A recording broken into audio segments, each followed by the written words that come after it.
Graças a Deus que você é homem, lindão! Seja bem-vindo ao DHPH, o Devocional de Homem para Homem, do CMN Hombridade, da Universidade da Família, para o seu coração, o coração de homem.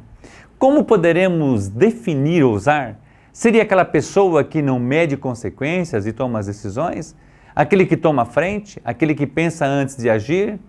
Hoje chegamos a uma página do livro que chamou minha atenção e eu quero compartilhar com você. Então fique comigo.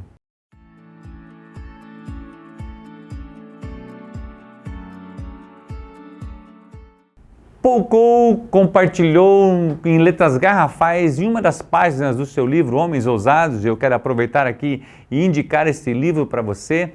Compre, leia e tenha ele na sua cabeceira de cama, porque é um livro que nós já estamos estudando há alguns meses e tem sido muito profundo para a minha vida e eu creio que para você também.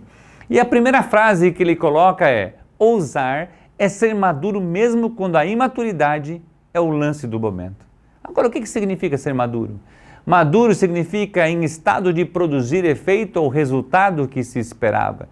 Ser maduro é entender que a situação a ser resolvida é que está em questão e não as pessoas. Entender e praticar o que aprendemos, assumir responsabilidades, tomar a decisão de fazer o que precisa realmente ser feito.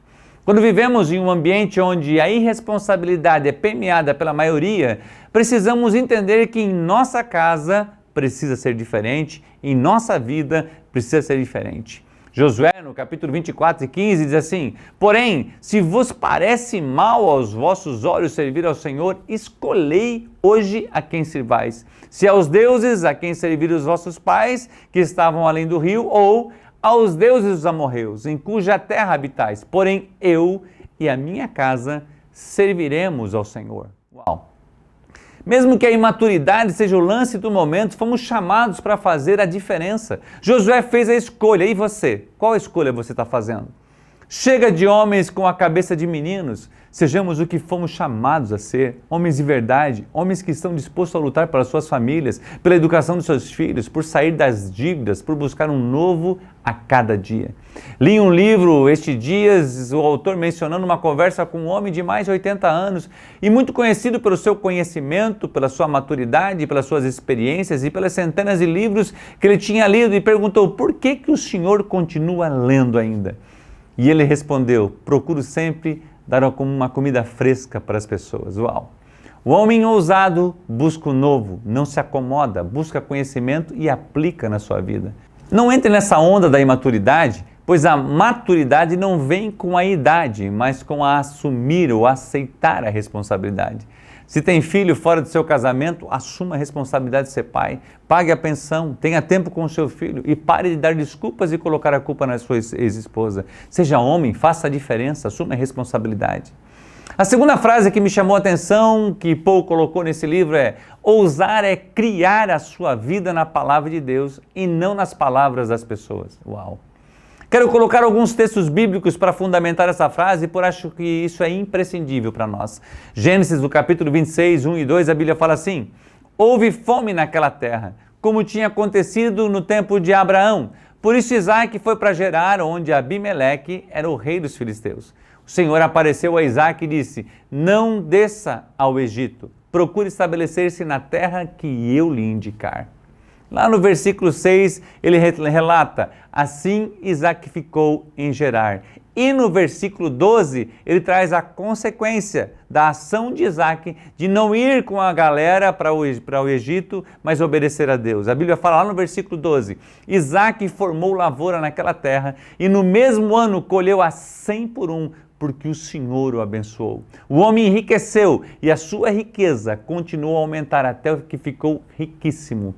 Quem você está ouvindo? O homem maduro lhe ouve a Deus. Em 1 Reis ainda, no capítulo 13, conta-se a história do profeta novo e o profeta velho, onde o profeta novo deixa de ouvir a palavra de Deus e passa a ouvir a palavra do profeta velho, e você conhece a consequência. Ainda em Números, no capítulo 16, relata a história de Dotã, Corá e Abirão, onde precisamos estar atentos e não sermos levados pelas rebeldias, pelos grupinhos em que desrespeitam as autoridades constituídas por Deus e as suas hierarquias. Você conhece que toda essa família pereceu porque criaram um colúnio, criaram uma revolta contra Moisés. Além de eles estarem servindo já naquilo que Deus tinha chamado, eles queriam assumir outras posições que Deus não os tinha colocado.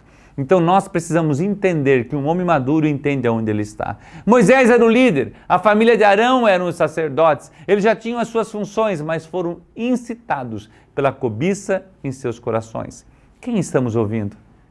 Quero aproveitar todo esse contexto e indicar um livro da Universidade da Família para sua edificação e conhecimento. O livro se chama As Marcas de Deus, de Jorge Ortiz. Ele nos ajuda a entender como Deus fala aos nossos corações e como identificar se uma mensagem é de Deus ou não. Leia com atenção e com um coração aberto para que possa usar seu livre-arbítrio com sabedoria baseado no conhecimento. A terceira frase que Paul menciona é: quando você permite que os outros criem o seu mundo para você, eles sempre o farão pequeno demais. Jeremias, no capítulo 29, verso 11, a Bíblia diz assim: porque sou eu que conheço os planos que tenho para vocês, diz o Senhor, planos de fazê-los prosperar e não de lhes causar dano, planos de dar-lhes esperança e um futuro. Quem estamos realmente ouvindo? Deus diz: eu sei os planos que eu tenho para você. Importante nós entendermos que sempre que você se posiciona em fazer algo relevante, se levantarão opositores próximos a você. Pessoas de seu relacionamento, pessoas muitas vezes da sua confiança, mas obedeça aquilo que Deus colocou, os planos deles são muito maiores. Lá em Isaías fala que os planos de Deus são os maiores que os nossos planos e os seus pensamentos são maiores que os nossos pensamentos. O plano de Jesus para Pedro era ser pescador de homens, de Paulo, apóstolo dos gentios, de Edwin, ministro de homens, de Billy Graham, de evangelista das nações.